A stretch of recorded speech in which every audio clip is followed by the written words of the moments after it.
everybody, welcome to Bad Yogi Q&A Wednesday with me, Erin Motz, where I answer the questions that you guys send me via email and social media too.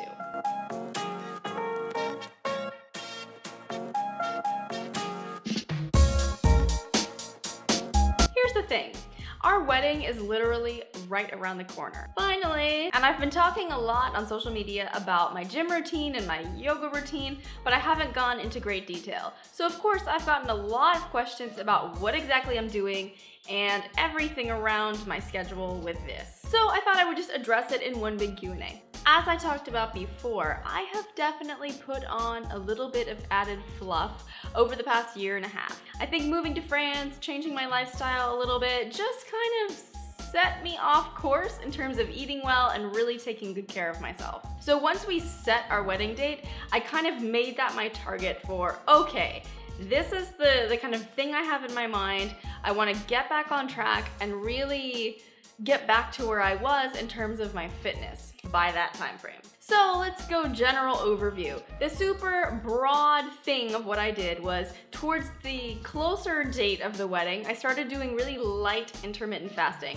All before that, I did a mix of strength training, a little cardio, and yoga. And then the main change I made to my diet, really the main thing, was just that I almost completely eliminated dairy and gluten. Except for the occasional pizza and gelato, because YOLO. That was the whitest thing I've ever done. So what did I do at the gym? This question I get constantly. Look, I have a very strong aversion to adding complexity to my life.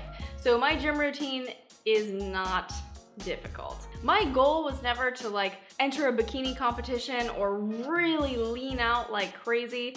All I wanted to do was look like I take care of myself. I wanted to feel energized, feel strong, and then look like I've got some muscle on me. So my gym routine reflected that goal. I kept it pretty simple. I go to the gym every other day and then I do yoga on my days off. And then my gym days alternate. One gym day, I focus on my upper body, different parts. Another gym day, I focus on lower body, different parts. And then regardless of what my focus was, I always do a pretty quick circuit so that my heart rate stays up and I get a little bit of cardio in there too. My workouts never last longer than an hour. And usually an hour is pretty long. I can normally get done what I need to in about 40 to 45 minutes. And then just as a side note, I used to do Orange Theory back when I lived in Florida, so I monitor my heart rate the same way I do there. I wear my Apple Watch and I track kind of the length of my workout, my average heart rate, and of course how many calories I burn, but that's just for fun.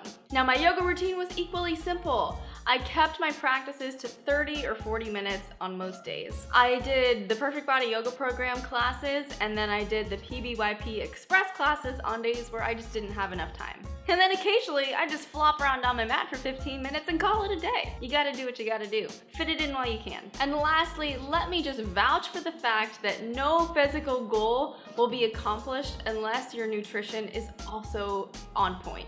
Now don't get me wrong, your eating does not have to be perfect all the time. But it is true what they say, the work you do in the kitchen is a lot more effective than the work you do on your yoga mat or in the gym.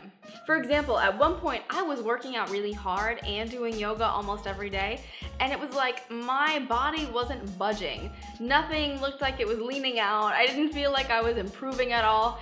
And then it wasn't until I really evaluated what I was eating that I started to see good changes. So as soon as I cleaned up my diet, like eliminating dairy, most gluten, refined sugars, these kinds of things, that's when I started to see the real picture come together. I know a lot of you are gonna say, Erin, you're really oversimplifying this, but you're right. I absolutely am oversimplifying this. I like oversimplification. Simplification is what allows me to stick to a routine like this and actually accomplish something.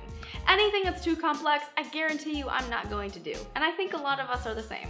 I don't want to think too hard about my meals or my workout routine because if it's too cumbersome, I'm not gonna do it. So I'd really encourage you to find something equally simple and equally sustainable that you can work into your life and actually achieve what you want to achieve. So there you have it, Q&A Wednesday. I really hope that you enjoyed this one. Like I said, this was just my personal method of getting in shape for my wedding. And it wasn't just for my wedding, it was so that I feel better, I feel good. And that was my end goal. And it worked. Thank you guys so much for joining me again. Make sure you're on my free list to get Q&As, free yoga classes, and a bunch of other helpful stuff I only talk about in email. Just drop down to the description below for the link to that. Thanks again for hanging out. I hope you have an amazing rest of your day, and I'll see you right back here next week.